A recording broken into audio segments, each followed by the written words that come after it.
LSI, Anies bisa dulang suara pemilih Ganjar dan Prabowo yang kecewa putusan MK. Berdasarkan survei, pada kelompok yang setuju dengan putusan MK, elektabilitas Anies hanya 16%, sedangkan Ganjar 33,8% dan Prabowo 41%. Kemudian pada kelompok yang tidak setuju dengan putusan MK, elektabilitas Anies melonjak sampai 23,9%, yang bersaing ketat sama Ganjar Pranowo yang memperoleh 27,6% suara dan Prabowo 37%. Jayadi bilang ketidaksetujuan terhadap putusan MK bisa menurunkan dukungan, baik dukungan untuk Prabowo atau untuk Ganjar. Prabowo yang sudah 2 kali didukung oleh kalangan Islam kota itu tadi sampai dengan 2019 itu suaranya adalah suara yang tetap. Ketika kemudian Prabowo masuk ke dalam pemerintahan, maka dia harus bekerja keras untuk mendapatkan akar pendukung baru. Sebab akar pendukung lamanya 2019 dan 2014 itu dipastikan sekitar 80% tidak lagi mendukung dia. Berganti kepada bakal calon presiden Anies Baswedan. Bisa ke Anies Baswedan. Nah, di dalam konteks inilah saya melihat ya survei-survei yang berlangsung sekarang ini, saya selempang. Ini bahasa Betawi ya. Saya selempang itu adalah karena pengaruh Presiden Jokowi. Tingkat militansi pemilih Anies Baswedan lebih tinggi dari 2 baca pres lainnya, yakni 21,4%. Prabowo Subianto 18,3% dan pemilih Ganjar Pranowo 15,1%.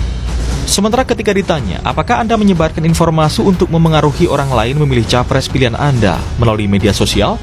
Pemilih Anies menjawab iya mencapai 24,7% dan yang tidak 75,3%.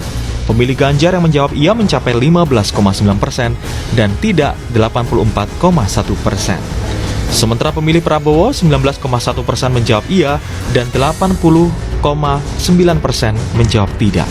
Ya kalau saya boleh ngomong langsung, misalnya saya akan ngomong bahwa Pak Prabowo ini kurang perfect dalam komunikasi politik, sehingga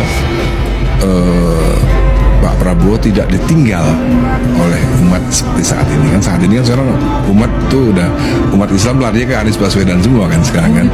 Iya. Ini kan dekat sekali dengan momentum mau pemilihan umum. Dekat banget begitu. Apakah ini digunakan sekarang atau untuk pemilu 2029?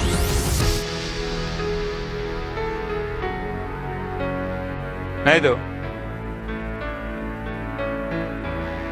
Nah kalau dibaca implisit ya, keterangan DPR dan keterangan pemerintah, walaupun di ujungnya menyerahkan kepada kebijaksanaan yang mulia Hakim Konstitusi, itu kan bahasanya bersayap kalau begitu. Dua-duanya kan mau ini diperbaiki. Kalau pemerintah dan DPR sudah setuju, mengapa tidak diubah saja undang-undangnya? Mas Anies sebagian besar itu pemilih kuat. Nggak bergeser. Sementara pemilih Pak Prabowo sama pemilih Ganjar, swing votersnya lebih banyak. Nah, pertanyaannya, survei itu kan menanyakan intensi memilih waktu data collecting dilakukan. Menurut hasil survei Politika Research and Consulting, elektabilitas Anies di Jawa Timur meningkat sebesar 18% di bulan September, setelah deklarasi Cawapres, Muhaimin Iskandar. Angka ini lebih tinggi dibanding pada bulan April, yaitu 14%. Kunci utama di Jawa Timur adalah kaum Nahdlin, atau NU. Muhaimin adalah sosok yang pas, karena ia adalah salah satu tokoh NU di Jawa Timur. Masa NU akan solid mendukung Anies Muhaimin. Bakal calon presiden atau cawapres Koalisi Perubahan Anies Baswedan dinilai berpotensi mendulang suara dari pendukung Prabowo Subianto dan Ganjar Pranowo yang kecewa terhadap putusan Mahkamah Konstitusi atau MK.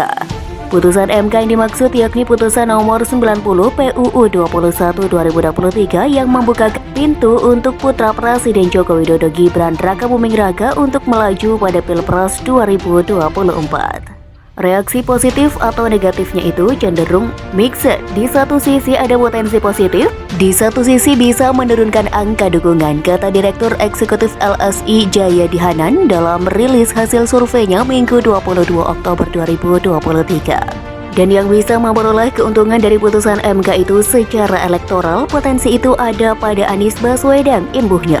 Berdasarkan survei tersebut, pada kelompok yang setuju dengan putusan MK, elektabilitas Anies hanya 16%, berbanding Ganjar 33,8% dan Prabowo 41%. Sementara itu, pada kelompok yang tak setuju dengan putusan MK, elektabilitas Anies melonjak sampai 23,9%, bersaing ketat dengan Ganjar 27,6%, walau tertinggal masih cukup jauh dari Prabowo 37%. Ketidaksetujuan terhadap putusan MK menurunkan dukungan, baik dukungan untuk Prabowo maupun untuk Ganjar, sementara di sisi lain dukungan untuk Anies meningkat. Kalau makin banyak yang tak setuju, berarti kan dampaknya bisa lebih positif ke salah satu calon, yaitu Anies Baswedan, dan bisa lebih negatif ke Ganjar dan Prabowo Subianto. Jules Jayadi. Dari hasil survei yang sama, baru 37,2% responden yang mengaku tahu soal putusan MK tersebut.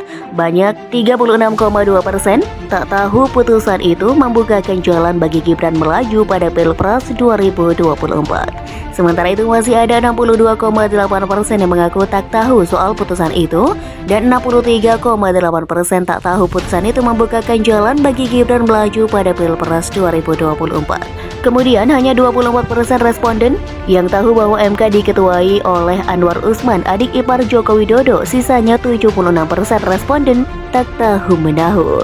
LSI menyampaikan survei ini dilakukan pada 16 hingga 18 Oktober 2023 dengan target WNI berusia 17 tahun ke atas atau sudah menikah dan memiliki ponsel sekitar 83% dari total populasi nasional.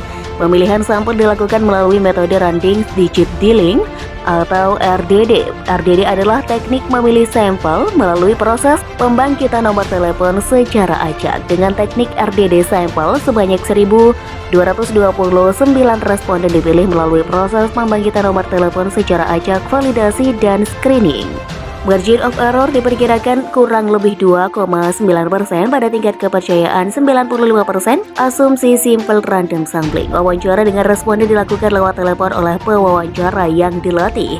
Sebelumnya, kartu politik Gibran yang pada Pilpres 2024 menjadi hidup setelah MK yang diketuai adik ipar Jokowi, Anwar Usman, mengabulkan gugatan agar pengalaman sebagai kepala daerah bisa menjadi syarat maju Pilpres kendati yang bersangkutan belum berumur 40 tahun.